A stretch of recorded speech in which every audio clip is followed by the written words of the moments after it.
Hi there, I'm Emily Mielstein with the Gulf of Mexico Fishery Management Council, and this is a public hearing video to gather your comments on a document that considers modifying location requirements for for-hire vessels in the Gulf of Mexico. So you might already be aware that beginning March 1st of this year, vessels that have federal charter vessel or headboat permits for either reef fish or coastal migratory pelagic fish in the Gulf of Mexico will be required to be equipped with a type-approved satellite or cellular vessel monitoring system unit.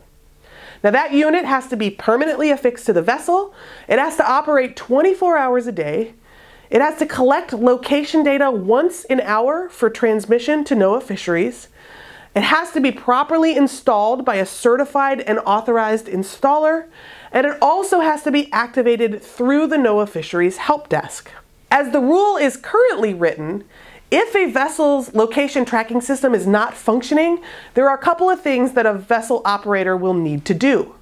First, they'll have to contact the hardware vendor to see if the situation can be remedied. Second, if the problem can't be fixed, then the vessel is not allowed to leave the dock, and the operator will have to notify NOAA fisheries of the situation. And third, if a fishing trip is underway when the location tracking system ceases to function, then the owner or operator has to immediately contact NOAA fisheries and follow their instructions. We're here because we've heard from permit holders and captains that the council should consider allowing vessels to start or continue fishing trips for a predetermined period even if their approved vessel monitoring system unit fails, and to allow time for the repair of that unit. In other words, the captains are worried about being tied to the dock and missing out on trips because of a failure of their vessel monitoring system unit. So the official purpose of this document is to establish a mechanism for owners and operators of vessels with federal charter vessel headboat permits to report a malfunction with their vessel's location positioning device and to provide an exemption to the location positioning requirements. The need to do this is to mitigate trip delays or cancellations and subsequent loss of revenue that's due to the inability to record and transmit location positioning information.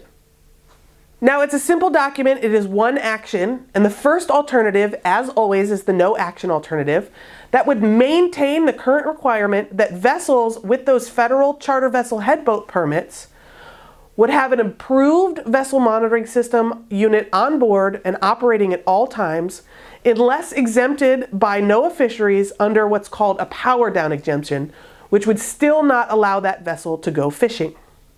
Alternative 2 could also be considered, and that would create an exemption to the vessel monitoring system requirements to address equipment failures, but set a limit on the number of calendar days that approved exemption would be valid.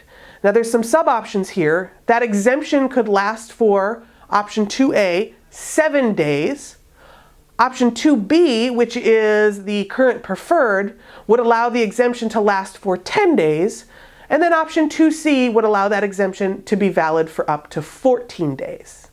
And finally, we could also create that exemption, but put a cap on the number of times that exemption could be requested each calendar year. And our sub-options here are option 3A, which would allow a permit holder to request only one exemption per year.